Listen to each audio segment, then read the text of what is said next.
Sa kulungan, nabagsak na isang lalaking wanted sa kasong pangmomolestya sa isang babae. Ang biktima, kakilala raw ng akusado at menor de edad nang mangyari ang krimen. May unang balita, si James Agustin. Walang kawalaan 34 anyos sa lalaki na sinilbihan ng pulisya ng arrest warrant sa Barangay Santa Teresita, Quezon City.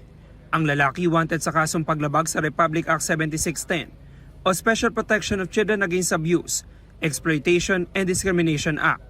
Ayon sa pulisya, January 2020 na mangyari umanong krimen sa isang bahay sa Barangay Manresa.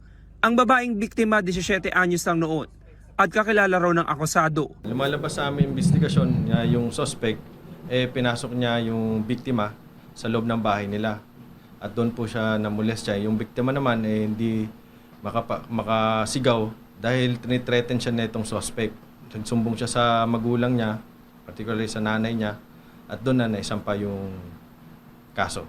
December 2025 nang isyuhan ng arrest warrant ng akusado matapos hindi dumalo sa mga pagdinig. Malabasan po siya ng warrant, hindi na siya makita doon sa Manresa.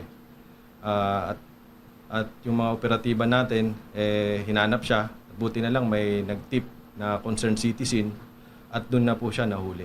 Nakakulong ang akusado sa Laloma Police Station. Tinanong namin siya kaugnay sa kinakaharap na kaso. Sir, no comment na lang ako dyan, sir. Pero kayo po ba'y alam niyo na may arrest warrant kayo? Ako naman po.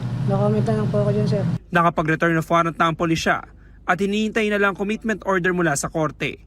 Ito ang unang balita. James Agustin para sa GMA Integrated News.